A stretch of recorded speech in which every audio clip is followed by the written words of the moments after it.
Let's talk a little bit about terminology and the way that we use terms and the way that we spell those terms. Martial arts, in my opinion, are composed of two things, techniques and philosophy. The techniques are the things that we do, and the philosophy is why that we do them. So what does this have to do with terminology? There are a lot of fascinating details that we'll go into over the next several years about the transition between jiu-jitsu to judo and back to jiu-jitsu and how the two grew out of and arguably co-created each other. But for now, I just want to talk about why you're going to see me spell jiu-jitsu a certain way. Jiu-jitsu. I want to also explain why we shouldn't be too hung up on terminology, and I'll have a couple of reasons for each of those. So the term we use, jiu-jitsu, derives from the Japanese jujutsu, J-U-J-U-T-S-U, with one of the long U's. That was a combative art that was designed to defeat an enemy in battle. So different jiu-jitsu schools, or ryu, had very different emphases that were good at different things and had different objectives. But founder of judo, Jigoro Kano, who studied multiple jiu-jitsu forms before he founded judo, thought that they had one thing in common, and that was this. This is from Kano's judo biography of Jigoro Kano, translated by Brian Watson. It's from his own writings. He thought that they were basically designed to maim or kill enemies, that they weren't classy, that they weren't elegant, but they were brutal, and they didn't involve anything that was ethical, moral, intellectual, or physical. So the reason judo is called judo and jiu-jitsu is called jiu-jitsu is because of that difference in philosophy. A jutsu art is a fighting art, a do art is an art for personal development, physical education, and moral development in Kano's perspective. Now, the techniques that you'll see overlap very, very, very much, even then, and maybe especially then. But that's why judo was called judo, and that's why jiu-jitsu was called jiu-jitsu. Even though the techniques were similar, the overlap in the philosophy just wasn't there. So why do we say jiu-jitsu instead of jujutsu or judo today?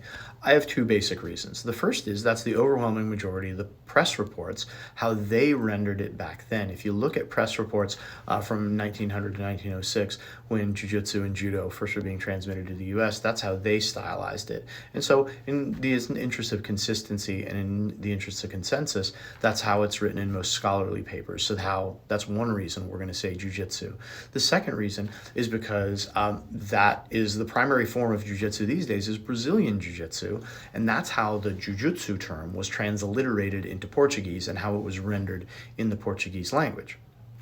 So this is why when you see me write jiu-jitsu, I write it like that, but I don't think you should stress about it either here or elsewhere for two main reasons. The first is that issue of transliteration. Whenever transliteration happens, that's when something from one alphabet or script in one language is derived into another language. There's never going to be a perfect transliteration because different languages have different sounds, have different forms in the way that they write things. That's certainly true of Japanese to English and Japanese to Portuguese. And so there's never going to be a perfect, correct way to render it, just a consensus way to render it that we agree on. The sounds that characters make in Japanese don't perfectly map to the sounds they make in other languages. So everything is context, and I just would like y'all to consider context.